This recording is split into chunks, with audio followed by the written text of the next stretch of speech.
Maantay waxaan qiimeyneynaa farqiyada u dhexeeya dadka macdanta baara, kuwa waasha iyo kuwa miirka qaba, kuwa faqiirka noqda iyo kuwa milyaneerada noqda. Farqiga u dhexeeya ayaan qeexid ku sameyneynaa iyo dul istaag kooban. Waxaan idinka codsanaynaa haddii idan ku soo biirin barteenan daaraan inaad ku soo biirtaan. Haddii aad ku soo biirteen waad mahadsantihiin. Haddii kalena hadda ku soo biira waad mahadsantihiin. Haddii aad barnaamijka wax su'aalaha qabtaan waadna soo weydiin kartaan. Haddii idan qabin maba qabtaan oo wax muhiima maahan, laakiin saaxiibadiin gaarsiiya si annaguna ay noogu noqoto niyadis ama ay igu noqoto niyadis oo aan dadaal badan u soo sameeyo.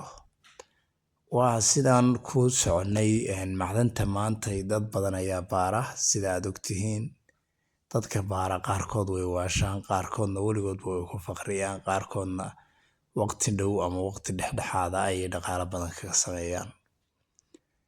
Inta badan dadkeena Soomaaliyeed waxay u qaybsan yihiin laba nooc. Labada nooc oo ah nooc dhagxanta macdanta ah saxarada isaga tira maalin walbana ku dul lugeeya ayaga oo aan wax macaasho ka helin.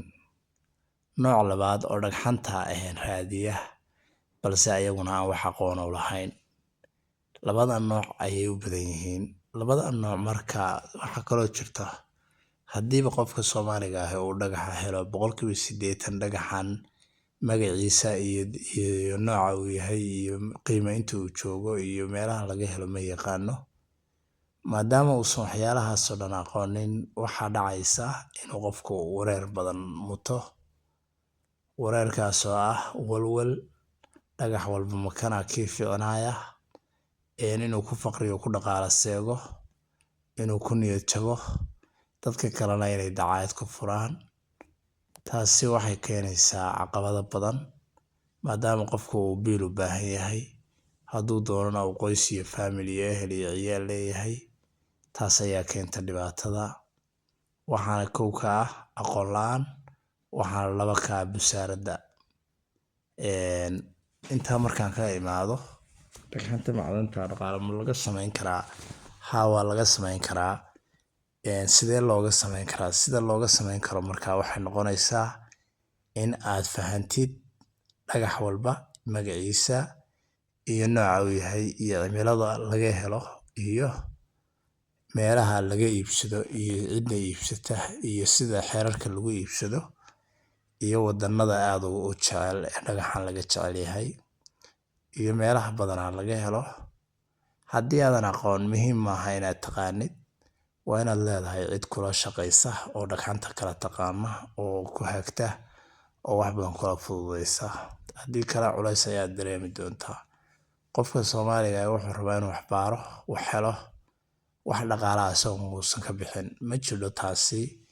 Marka aad wax baranaysid waxbarashada muhiimka ah waqti iyo dhaqaale ayaa kaaga baxaya. Marka cid la shaqaysanaysid wax lagu baarayo ama wax lagu hubinayo ama lagula talinayo ama wax lagula fududeynayo ama wax lagu iibinayo intaba dhaqaale ayaa cid kula shaqaynaysa ay ka rabtaa. Wax firihiina ma jiraan. Waa inaad fahantaa. Haddii aan intaas halkaa dhigno hadda Soomaaliya ma jiraan dad macdanta aqoon u leh. Haa, way jiraan. Anigu hadda macdan badan ayaan aqoon u leeyahay. Ma jiraan dad ka shaqeeya ama shirkado ajnabi ah waddanka shaqeeya. Haa, shirkado ajnabina way jiraan. Dad deegaanka dalka u dhashay oo ka shaqeeyana way jiraan. Macdanta iibka ugu badan Soomaaliya maxay tahay? Waa dahabka. Meel walbana waa laga iibsadaa oo Soomaaliya ka mid ah. Macdanaha kale la helo maxay yihiin? Waxay yihiin macdanaha kale oo la helo way badan yihiin. Waana qaybta roogga dhagxanta loo yaqaano. Macdan badan ayaa la iibsadaa. Macdanta Soomaaliya lagu iibsan caalamka ayaa lagu iibsadaa. Taasna waxay u baahan tahay 3 shay. Inaad horta dadaal badan samaysid wax badan aruurisid. In dadka ku baaraya aad dhaqaalaha wixii ay ku baarayaan u ogolaatid. Haddii aad faahfaahin dheeraad u baahan tahay lambarada hoose ayaa soo dhigaya waad igala soo xiriiri kartaa. Wixii faahfaahinana waan kaa qancin doonaa. Halkanina waa daaraan adoon subscribe gareyn ha ka tagin. saaxiibadaana wada gaarsii. Waanad mahadsan tahay. Mar walbana macdanta waanu ka sheekayn doonaa. Soo dhawaada mar walba asxaabteena sharafta wada.